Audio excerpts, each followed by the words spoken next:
I'm with it. Hey, man, what's your name? Jason. Jason. We just came up with a pretty dope handshake. I'm all for it, bro.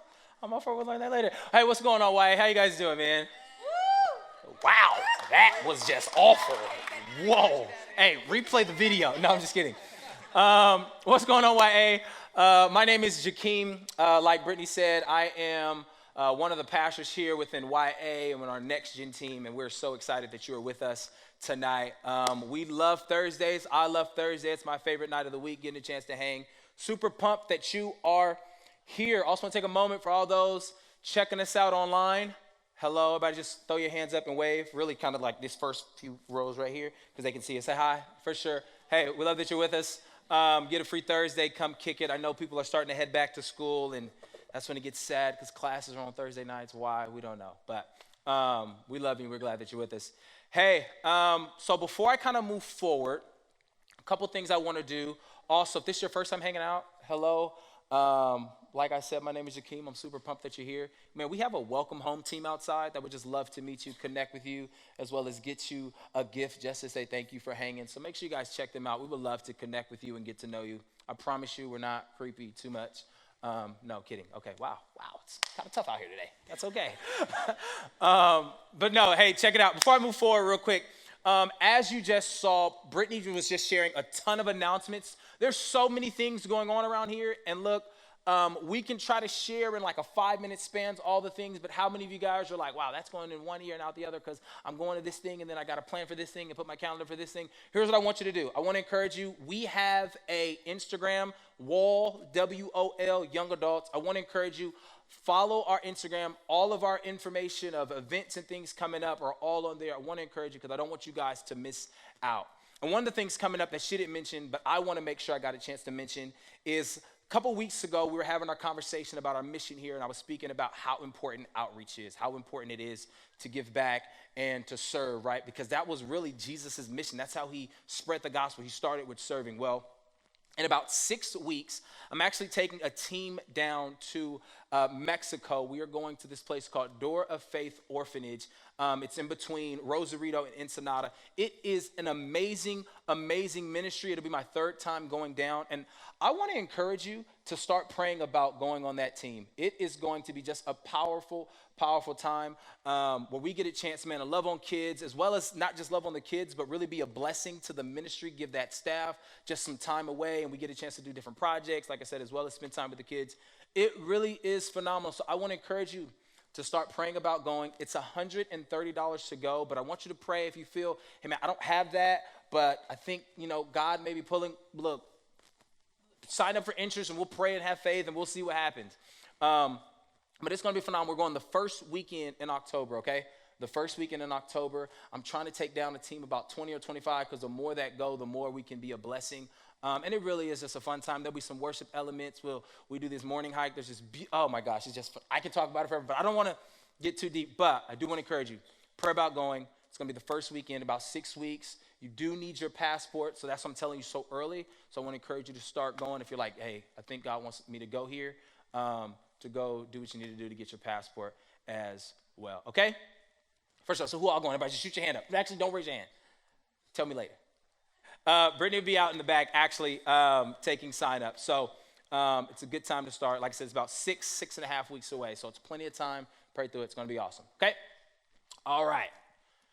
Moving on. I'm super excited for tonight because we are kicking off a brand new series titled As We Fight. Man, we're kicking off a brand new series, and I'm really excited for this series because this series is all about spiritual warfare. That this entire series is about spiritual warfare, what it is, what it isn't, how do we prepare for it. And I am really excited for it because we have Rio coming next week and just kind of different the topics that we're going to be talking about. I think it's really important for each and every one of us as followers of Jesus, as we live this life. I think it's really important because spiritual warfare is a real thing. But before I get too deep into that, like I said, tonight's just going to kind of be an introduction of what and setting us up for our conversation over the next couple of weeks. But before, like I said, we dive too deep in what I want to kind of share tonight, how about we pray? Sound good? All right. Jesus, thank you so much just for who you are. Thank you so much, God, that that we have opportunities just to come together and be together, God, to worship together, get to be together, to fellowship and to build relationships. Lord, we just pray tonight as you talk, as you teach, and as you share, Lord, that you'd move me and you'd have your way. God, that you would share what you want to share, that you'd meet each and every one of us, that you'd speak to our hearts, God, and ultimately, God, that we would grow, that we would be stretched, that we would draw closer to you, Lord. So we thank you for all that you're up to. Have your way tonight. In Jesus' name, amen. Amen. Well, before I can even kind of like dive in too deep to this whole idea, like I said, of spiritual warfare, the reality is, man, when many of you guys probably like heard that word, even when you like saw it pop up, like, oh, a series on spiritual warfare, like a lot of us probably got a certain picture in our mind. Probably, a lot of us probably got like a certain idea or a certain image or a certain maybe video clip that came to mind, because the reality is, man, at least for me, when you like kind of hear that word, like it's been kind of like displayed in a different way. Matter of fact, maybe some of you guys probably started thinking like, oh, spiritual warfare, like is this like paranormal activity, right? Or is this like The Exorcist? And the reality is, man, the world's kind of like probably like taking this word or taking this idea and kind of like dramatized. I don't know if that's a word. Is that a word, Shelby? Dramatized? All right, for sure. Look at me. Look at that, right? But we've kind of like exaggerated. And I think about like when I see these movies and these whole idea that try to capture this whole idea of spiritual warfare, right? It's like, you know, some place is haunted, this house is haunted, right? And then it's like there's this demon or entity in this place. And then what happens is after the entity comes, it's like, oh, they're really mad and they start to get in a hold of whatever family's living there, right? And then usually about 3/4 through the movie, some priest comes or some pastor comes and he comes with this large wooden cross and he's like, look, you know, the blood of Jesus, right? Or Christ compels. And they kind of have like these big moments. Anybody watch those movies? No? Okay, a few. All right, who don't watch those movies? That's why probably like, yeah, I don't do that. That's okay. We're gonna talk about this entire series. That's good.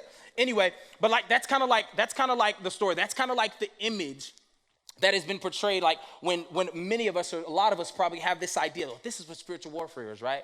That it's paranormal activity, it's the exorcist, it's all these like kind of entities and things that kind of take over people's bodies and people are convulsing and hurting people and doing all this other things. And that's just kind of the image that comes to mind. But the reality is, man, if I can just kind of speak to something, I'm not saying that some of those moments or encounters don't happen. Maybe some of you guys have had experience or witnessed certain things like that. But the reality is, I genuinely believe that's a very poor picture of what spiritual warfare is. That's a very incomplete, dramatized image of what spiritual warfare is. However, I think a better picture or an idea of what true spiritual warfare is something like this. Actually, if you guys can play that video clip.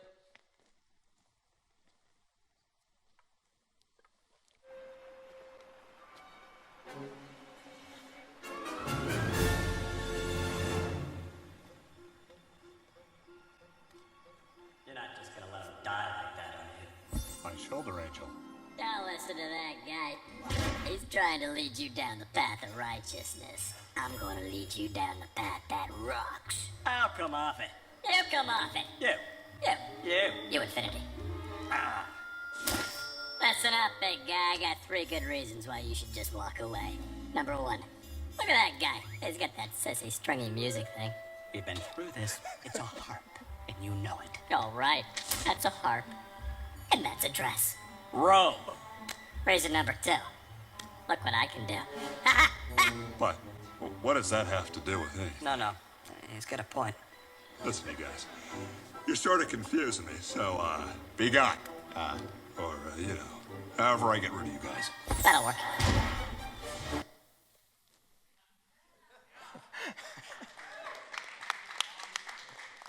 Okay, I have to admit something. That's probably not the best idea of or picture of spiritual warfare either. But the reality is, man, I do believe what happens in The Emperor's New Groove with Crunk there, I do believe it begins to capture a better idea of what real spiritual warfare is. And it's this whole idea, and we're going to dive a little bit more, is this, but spiritual warfare is all around this idea of urges and temptations that influence our decision making. It's urges and temptations that influence our decision making. And like I said, we're going to get into more of that in just a second. But the reality is spiritual warfare is a real thing, But the reality is, man, it's been displayed in so many false ways. It's been characterized and made pictures and images in so many false ways. And the reality is, man, we have to be careful of those, right? We have to be mindful. We have to have an idea of what it is, and it's kind of like confused or just created kind of these different images that aren't really real. But here's reality. If I can just kind of speak, like spiritual warfare isn't Ghostbusters. It's not paranormal activity. It's not right. But it's not really any of those things. What it really is, it's this cosmic tension. It's this cosmic tension that shows up in our everyday life. It's this cosmic tension that shows up in our everyday life. And here's why it's important to have a real idea as we begin to set up. Like I said, I'm just introducing this conversation over the next 4 weeks, but I got to set us up and kind of get us to a place where we kind of have this idea that when we hear this term or this word or this phrase, spiritual warfare, we have to be real, or we have to be clear about what it is, right? Because here's the reality. In order to fight successfully, you have to understand what the fight really is. That in order to fight successfully, you have to understand what the fight really is. So here, look, this is what I want to do. Tonight, like I said, we're going to set up our conversation. But when we think about or hear about this idea of spiritual warfare, really, as many of us kind of fall in like one of three categories. We fall in one of three categories. It's like this. Like some of us are all for it. Right, I went to a Christian school, man, and it was kind of like, it threw me off because I just wasn't used to this. But there was like people that like wanted to be full on like demon hunters. Like they were just all for it. Like they wanted to go, they wanted to study demonology. I don't even know what that means. Like I'm looking through the Bible, I'm like is that a class? Like, look, I teach his own, I don't know. I'm like, and there's like all about it. They want to know names and everything else. I'm like, okay, for sure. Like I do believe, like, you know, Jesus even asked, hey, what's your name? I get it. There's these moments, but there's some people that are just all about it, right? That they want to cast out everything they want to know. And I think those have a place. They're good because there's places for healing and deliverance, right? I think there's a place for that. But or it's the other, is that some are like, look, I don't want anything to do with anything demonic, right? If a book has a skull on it, we're like, I'm not touching it. I don't have any problem. Like, bro, it's just a book, man. Come on, man. Come on. We have power in the name of Jesus. Come on, somebody. No, come on, right? But it's like there's this ideas where it's just like, wow, that's a skull, or it's this dragging demon face. We're like, I don't want nothing to do with it. I don't want to watch it, look it, touch it. Right. Hey, look, we're leaving the store if it hasn't, right? Like this is kind of like the places we were, or where I think most of us lie, and this is where I think is the most dangerous, is that most of us tune it out because one of two things. We simply don't care, or we don't believe it. Most of us tune it out when we hear that word. We're like, yeah, like, all right, now we're talking about those crazy Christian topics, ideas. And most of us either tune it out because we simply don't care or we don't believe it. However, the reality is, man, this fight is something that we are all a part of. This is a fight that's something that we all are a part of and take part in, as long as we recognize what spiritual warfare, real spiritual warfare is. And that's what I kind of want to dialogue about today. So stay with me, man. Look, I think about it like this. The reality is, man, is that spiritual warfare took place or started on the first few pages of the Bible. It started in the first few pages of the Bible. So this is what I want to do, because this ain't the passage we're going to stay on. We're going to talk about Ephesians in just a few minutes. But I got to set us up to even highlight or identify where spiritual warfare even came from, where it even came from. So here's the thing, man. Remember back in the beginning, we've talked about Genesis. I think I've talked on it a few. But Genesis 1, right, starts like this. And stay with me because it's going to all come together. Genesis 1 starts like this, that God creates everything, right? Day 1, God created this and it was good, right? And he determines that it was good. Day 2, God creates this and he determined that it was good, all the way to day 6, right? Where he creates man. And he says, I'm making you in my image, right? And he says, and he looks and he says, actually he goes for man. He says, man, you know what? Y'all not bad. Y'all not bad. He said, y'all very good. That's what he says. Like, so that's day 1, his whole idea where he begins to create everything and God calls it good. And then Genesis 2 it kind of starts off kind of giving like the same creation story, but just kind of from a different idea. It's a little bit closer in, where 1, it's kind of like viewed out, just kind of highlighting what God did. Chapter 2 looks a little bit closer and it's kind of the same thing. But here's the thing, at the end of that chapter, what he sees is that there's man by himself. And he says, you know what? It's not good for man to be alone, right? So we all know the story. That's when he puts him to sleep, or he has him names an animal, then he puts him to sleep and he gives him Eve, right? Because he said it's not good for man to be alone. Well, here's why this is important, man, because in chapter 1 and chapter 2 of Genesis, here you have this idea, and it's really like when you really look at the literature and the writer, they're doing this on purpose, that God is the one saying, man, it's good, it's good, it's good, right? And there's this moment that takes place, and he looks and he says, wow, that's not good. And then he begins to change it to make it good. That up until this point that God has been the definer of what is good. That God has been the one defining what is good. But here comes Genesis 3, man, and everybody knows this is probably the scariest chapter in the Bible because everything just goes all down here from there, right? So Genesis 3 comes, and here's the moment where humanity's getting ready to fall, where what happens is here they are in this good garden. They're in this good place that God created, right? Humanity's in this place, and it's all good because man's not alone anymore, and they're living with God, and they're walking with God and having these moments. Well, God tells them, right, that there's this one tree that you can't touch, right? We kind of all know that story. I'm just going to kind of breeze past it. There's this one tree that you can't touch. Well, they come because it's not good. He basically said, this is not good for you to touch. So they come. Well, what happens is, man, there's this serpent that comes and, makes its way into the garden. Many believe that was the devil or Satan. And they kind of have this idea. So we're going to kind of go with that idea today, right? That this is the devil or Satan, this opposer, this idea that's against what God says. And he comes and has this conversation with the woman and really with the man, because it says the man's really sitting right next to her.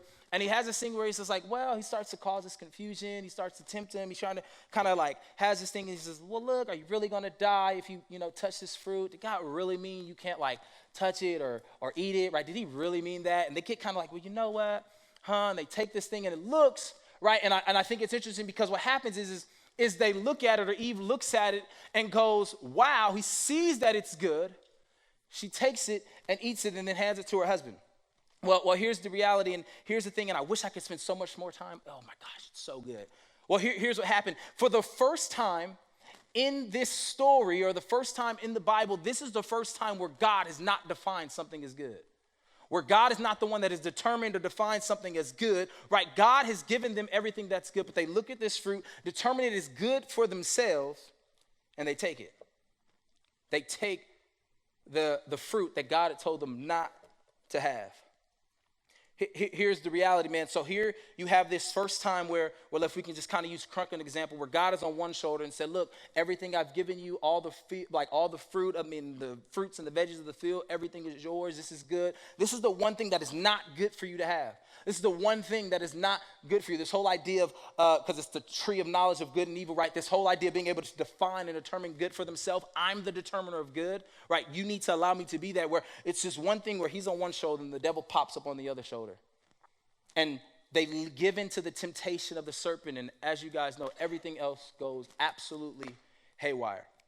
Here's the reality. Here's the reality. That was the first image or instance of spiritual warfare. That was the first instance of spiritual warfare, because here's the reality, man. As you guys just saw, man, from the first few pages, humanity since the beginning of time has been facing spiritual warfare. Humanity since the beginning of time has been facing spiritual warfare. And here's simply what spiritual warfare is. Here's what spiritual warfare is. Man, it is doing that which is good versus doing that which is not good. I know it seems super simple, but the reality is, like, there's layers to this topic, and we're going to explore some of those. But here's the thing. Here's the thing. The fight has always been what's taking place in the garden. Like, we've made it this whole grandiose thing of like, oh, we're casting out demons and that's a real thing. And we're, like, so we have those other images. But the reality is, man, this right here is spiritual warfare. It is this whole cosmic tension between doing what is good versus doing what God has deemed not good, but we've declared or act as is good for us. And this fight has been taking place since the garden. Here's spiritual warfare. Satan, this is the definition, if you guys want to kind of use this idea throughout our series, man, is that this is our whole idea of the fight. As we fight, there's a series, right? As we fight, or I'm going to use those spiritual warfare and the fight interchangeably. But here's this idea. Here's what I want you guys to grasp. When we talk about spiritual warfare, this is what we mean. Is that it is literally Satan tempting us to act contrary to what God has deemed good. And what we end up doing is to live by our own definition of what we think is good for us. That's really, man, that's what takes place in Genesis 1. It's this whole idea where God has been the definer of good, where God has been the definer of what's right, where God has been the definer of that. And where humanity got in trouble, whereas the one thing that he says, man, I have to continue to be God, where we have or we decided to decide what is good for us. Where we wanted to take the power to decide or define what is good for us in our for ourselves. And that's really, gosh, man, where everything went array. And here's the thing. When we look at it that way, as literally as it impacts our decision making, this whole idea should reshape our whole idea of spiritual warfare. This should reshape our idea of spiritual warfare. Anybody like growing up, like maybe when you were a kid, anybody had that kid that like always got everybody else in trouble? Anybody got that person where it was just like they were always the cause of the stir, but never really kind of did anything themselves? They would like pull like, yo, like, hey, I'm just going to tell a real story for myself. Like, hey, I stay in the Heritage, and there was like these houses that were built like right next to Circle Park that weren't built yet. It was like, yo, we should sneak in here, or even, I don't want to go that far. Even the storage is right here on Vaughn's. Before they were built, it was like, yo, like we should sneak in here, and we should kind of like just mose around. We're probably, I don't know, 11 maybe. I can't even remember how old we were. I think it was like 7th grade. We're just kind of hanging out and just like, well, like we should go in here, and knowing like, bro, what are we sneaking on in this giant construction site for? Basically, long story short, because I don't got time to go to it, we get in trouble, right? Anybody got those kids, right? That's like, they won't go, like, well, you go, hey, just like, tell me what happened. Anybody got that person? And then you look up and like, well, Johnny said, right? Sorry if your name is Johnny. Not picking on you. Not picking on you. But anybody have those kids? And see, here's the reality, man. This whole idea of kind of like tempting or trying to coercing or trying to like encourage or like trying to pushing you to this place where it's like, I know I shouldn't be doing this, but you know, that does sound fun. That may not be a bad idea. The reality is, man, is this. That is how the devil fights us. And it's literally that moment when the enemy or when the Satan or temptation is coming, that is literally the essence of spiritual warfare. And here's the reality. Here's the reality, is that spiritual warfare is not only this cosmic fight. There's so many things taking place, but it really is an everyday reality that affects all of our decisions. That spiritual warfare is not only this cosmic fight, but it's an everyday reality that affects all of our decisions. And like I said, why this is important, because it begins to change the way how we view spiritual warfare. It begins to change the way how we think and view spiritual warfare, because here's the reality. When we look at it from this context, right? When we look at it this way, it's like, wow, like it's not just this cosmic, like angels versus demons or God versus devil or whatever, right? What it really is it's this cosmic tension. It's this fight that affects our everyday decisions. And this is what it does. It makes us look and say, wow, like, okay, then that porn addiction that you may be dealing with, that's spiritual warfare. That alcohol problem, that thing that you're struggling with, right? The reality is, man, that's spiritual warfare. That like they said, that anger issue, or maybe it's not even fully on sin, but there's insecurity or there's unforgiveness, right? All of that falls into spiritual warfare. And this is why it's important, like I said, going back, this is why it impacts each and every one of us. Like we view it as something so far out, but each and every one of us on a daily basis are in spiritual warfare. And it's super important to have these conversations and have series like this, because if we're not careful, we don't understand, right? Remember how I said in the beginning, right? If we, how can we fight if we don't understand what that fight is? When we're not aware of that, the enemy is going to win. So that's why it's important, man, as we have these conversations tonight and as we have these conversations over the next 3 or 4 weeks, that it's important, because here's the reality. This is something that all of us face. It's not something far. It's not for the pastor and paranormal activity. This is something that all of us face, because the reality is, when we look at it, this is something that affects each and every human being. This whole cosmic tension of doing what's right, or what God has defined as right, or doing what we has defined as right. So look, we're going to be in Ephesians chapter 6. I'm going to read a few verses. I'm going to unpack it just a little bit, and then we're going to go to the table. Sound good? So here's this whole idea. Like I said, it's super important, because spiritual warfare is something that each and every one of us face. That each and every one of us face. And it comes from this place of this tension, of these temptations and urges, coming from this place where are we going to do what God has defined as good, what God has defined as right? Or are we going to be like man and the woman, right? Where we're tempted by the enemy, right? That's his way of fighting. We're going to see that in just a few minutes. Where we're tempted by the enemy, where we're distracted by the enemy, where we're coerced and encouraged and these temptations that come from the enemy, right? And not that he even does it, right? It's the kid that just encourages somebody else to do it, where we get to this place where we want to define what's good for ourselves. And the reality is, like I said, man, so many of us, we live or act out, even if we say, well, no, I don't think that's wrong or God, but our actions, right, has determined when we follow through with certain things, that when we determine this is good for me.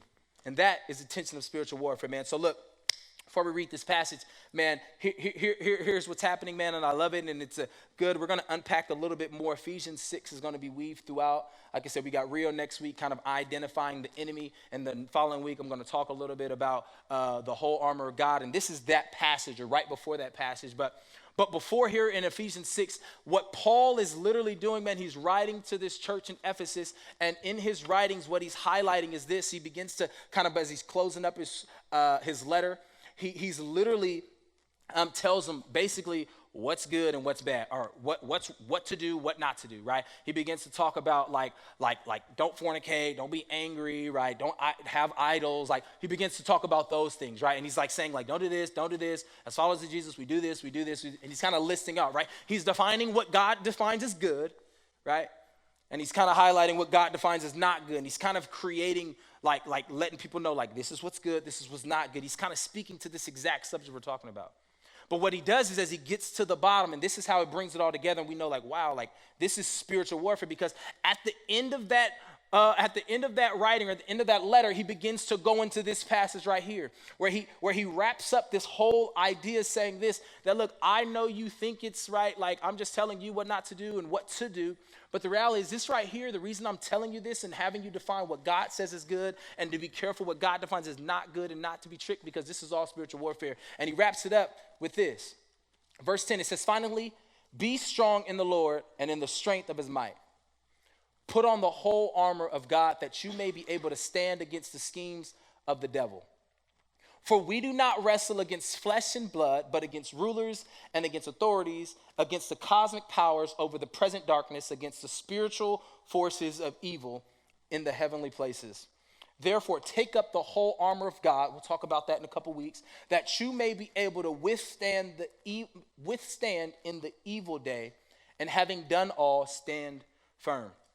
Like I said, man, as he's wrapping up this whole idea, he's not just giving this list of to-dos and not to-dos. He leads to this to say, because here's the reality, this list of to-dos and not to-dos and being mindful and being wary and you standing firm is this whole idea of spiritual warfare. So this is what I want to do as we got our last few minutes before we head into the table is I kind of want, as we just like I said, set up the conversation for the next couple weeks. As we're just kind of introducing the conversation, I think it's important to understand how to move forward as we talk about spiritual warfare over, like I said, the next couple of weeks.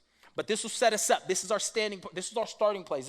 This is where we begin. This is how we're going to find victory, because the reality is, man, is as you guys are already thinking as we're talking, like, no, there are some things that I know God has said, this is not good, but I've determined it good for myself. Or maybe there's some things where I said, I know, I don't even think it's really good. I know God doesn't think it's good, but I can't help it, right? There's these addictions, there's these things where my body, my flesh has said, this is good. And you're like, man, these are things that I need help dealing with. That if I'm going to get out, if I'm going to get free, I got to recognize that this is spiritual warfare. So how do I get free? Or maybe it's like, we can see the world around us and it's in chaos and it's in craziness. This is why this series is important. This is why these conversations are important. And this is why it's important to know, how do we war against these things? How do we stay in this fight? As we talk about, as we fight, how do we do it? So, like I said, we're going to unpack. There's layers to this. There's more, but there's just three things I kind of want to highlight as we just walk through this passage. And here's the keys to victory. This is where we start. If you get to this is your good starting place, and it's going to be good. The keys to victory. The first is this. As Paul is talking about how we deal with it, and the first is this, is our strength in the fight has to come from God. Is that our strength in this fight, our strength in spiritual warfare, we've already accepted that spiritual warfare is not something for the demon hunter or for the person that doesn't want to touch. All of us have to deal with it. The reality is, though, man, I love is that we have the victory in Jesus. We have the freedom. We have the victory. We have the battle already won. But how many of you know that the enemy's still going to keep attacking, and it's important for us to know how to deal with it? And here's the first key to victory. Here's the first key to victory is we have to know that our strength in the fight comes from God. Paul kicks off after this whole layer of what to do and what not to do, this whole idea of what spiritual warfare looks like. He says, look, and this is how you do it. You have to be strong in the Lord. Because here's what happens. In reality, or in when we bring it to our own like everyday life, the reality is, man, we'll try to, once we recognize this, we'll try to do these things on our own.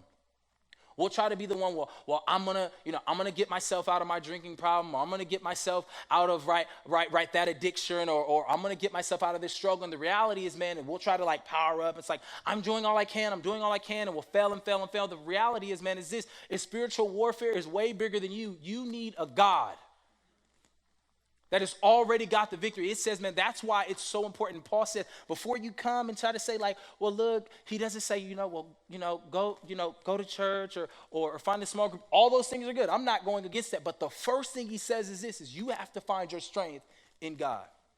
Is that you have to be strong in the Lord. That you have to be strong in the Lord, and your strength has to come from God. The reality is, man, is we can't do it on our own. Because reality is, man, as you guys know, because a lot of us, man, we've been dealing with this stuff for so long, the temptation of sin is just way too strong. It's way too strong. The only way we're able to overcome, because our flesh would just love to do what it wants to do, the only way we're able to overcome is when we say, man, look, one, I have to find my strength in God.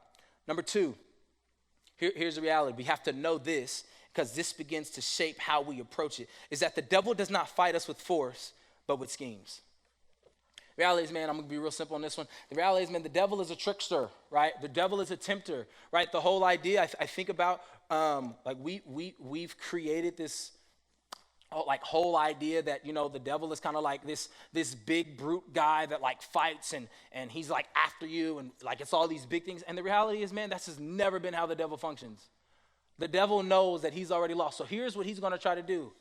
The devil's not going to try to come face to face. He's not going to try, like I said, maybe there are some occasions, like I don't want to belittle. Maybe some of you guys have had some experiences where it's just like, it's really bad. I don't want to discount that because he does go that way. But the reality, the majority, what he's really going to try to do is trick you and tempt you. He's going to try to put you in situations that, just like he did for the man and woman, it's like, well, is it really that bad? Did God say that? Is it really bad? It's kind of bad. We can kind of work, right? And he'll get us to this place to trick and to tempt. And then what we'll do is he'll take a step away like the bad kid. And then we go from defining what God says is good. And then we're like, well, if we find like this gray area, this middle area, and we try to define, maybe we'll try to define or take it, but like, you know what? Like I've defined this for good of myself. That's what the enemy does. So we have to recognize that, because it begins to change. See, we want to come to this place where it's just like, I cast out, like all these things, like the devil is a liar, like it's all these like bad things. I'm trying to tell you, bad things may not necessarily always come from the enemy. What does come is this whole idea of temptation, this whole idea of trying to define good and evil for ourselves. And that's what he'll try to throw at. That's what he'll try to do. He'll try to put you in these situations where like, I can handle it, I'm okay. And then you end up finding yourselves in real compromising situations. That's how the enemy attacks. Verse number 3. The last part. The last key to victory as we talk about tonight is this, is that we have to attack the devil, this is good, by standing firm with God.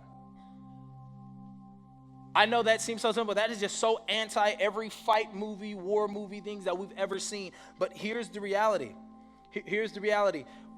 We have to stand firm on what God has defined as good. That is our first step to spiritual warfare. And I'm not saying that once we stand firm that it's going to be easier. There's not going to be times where temptation and we're not going to fall. But we at least got to get to this place where we're saying we are standing firm with God. Because here's the thing. When our thinking, our actions, and our character are placed on what God has determined to be good. That is the first step. That is the first... like that, not the first. That is our main attack of winning spiritual warfare. It ain't even learning verses. It's not, it's not, like I said, coming to church. What it is standing firm on what God has defined as good. Here's the reality. Like I said, we're going to talk about a lot more, but if you get this point right here, I'm telling you are on your way to winning in spiritual warfare. You're on your way in winning the daily battle of spiritual warfare. Victory in the fight starts when we yield to what God has defined as good for our lives. Victory in the fight starts when we yield to what God has defined as good for our lives. Like I said, I'm not saying that you're not going to walk out here and maybe make a mistake, but we at least got to get to this place of understanding. If God says this is what's good, then that's what's good for me. And if he's determined to define that this is not what's good, then that's not what's good for me. Now, temptation's still going to come, and it's going to be leaning, and we got to, there may be like, oh, I'm falling in the not good side, but we have to at least make this decision.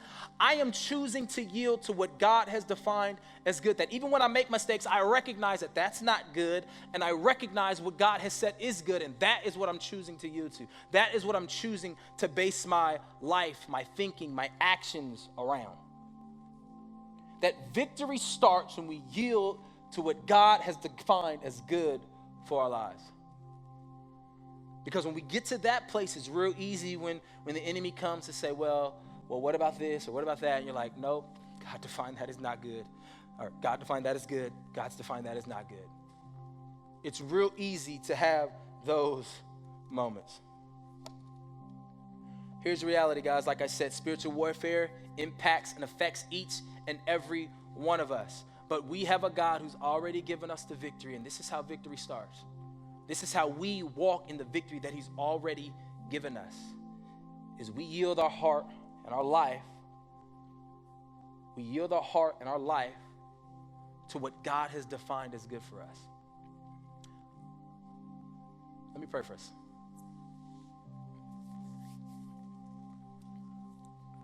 Even before I kind of pray out and go to the tables, why don't you just bow your heads with me, close your eyes, no one looking around. Maybe this whole conversation, as we've kind of brought it close to home, that it's not something super cosmic, that spiritual warfare is in our addictions, it's in our struggles, it's in our sin, it's in our insecurity, it's in our pain. Maybe as you hear that, you're like, oh shoot, spiritual warfare is at my doorstep. I just want to take a moment and pray for you. I don't want to belong it and do this large altar call, but maybe as you see, like, hold on, if this is a fight, then I'm in for a big fight. A lot of those things are struggles for me. Here's the reality, man. I believe that God wants to set you free. I believe that God has freedom for you. I believe that God wants the victory for you. And I'm not saying that you're going to walk out of here and make all the right decisions, but you at least want to get to this place and say, look, I want to yield to what God has defined as good for me. If that's you, why don't you just raise your hands for me?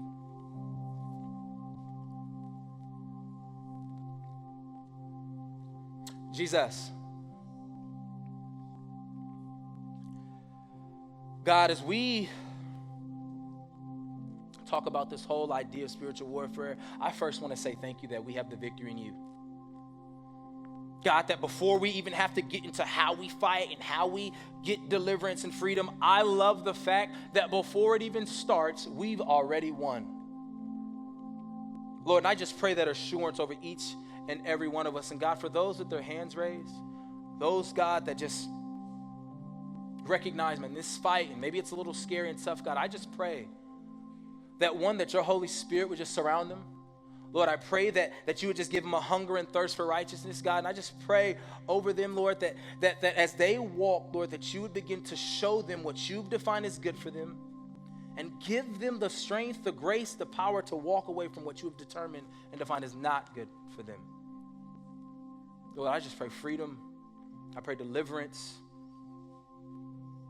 God, I pray victory over each and every one of them, and let them know, Lord, that you walk with him, that you journey with him, that the fight's not over, that you've already won, and because you've already won, they've already won. God, and for the rest of us, as we have this conversation on spiritual warfare, Lord, that you would give us the strength. Lord, that you would give us the grace. Lord, that you would allow us to journey as we fight, as we fight. Lord, that we would continue to hold on to you. So Lord, we thank you, we love you, and it's in your son Jesus' name we pray. Amen. Amen. Hey guys, let's just give it up for Jesus. We have the victory in him. Hey, check it out. Service isn't over if this is your first time hanging out with us. We actually do something really cool as we kind of wrap up our night. We have this time at the table, because here's the reality. The fact of the matter is I don't have all the answers. I won't pretend to have all the answers. Most people that come up here and speak, we don't got all the answers. And we know this. We said from the beginning that we learn best from one another. We learn together. So I want to encourage you. Don't leave. Service isn't over. We'll hang for a little bit after. But there's just our table leaders are in the back. I want to encourage you to have the time at the table, have conversations, be open, dialogue, talk about this whole idea of spiritual warfare. Maybe I missed something, share some insight, hear some insight, and see how God can grow us. I do want to encourage you, if you raise your hand and you're just, I saw you, man. Go ahead. Johnny. Not Johnny. What's your name? Johnny was the person I messed with you. I'm sorry. If you need prayer, I do want to encourage you. We're going to have a team of people up here. I know this is okay to not go to the table yet. I do want to encourage you. Just come get prayer. There's people that want to pray for you as we walk through this whole idea of spiritual warfare. All right, guys. See you in a few minutes. Oh, that's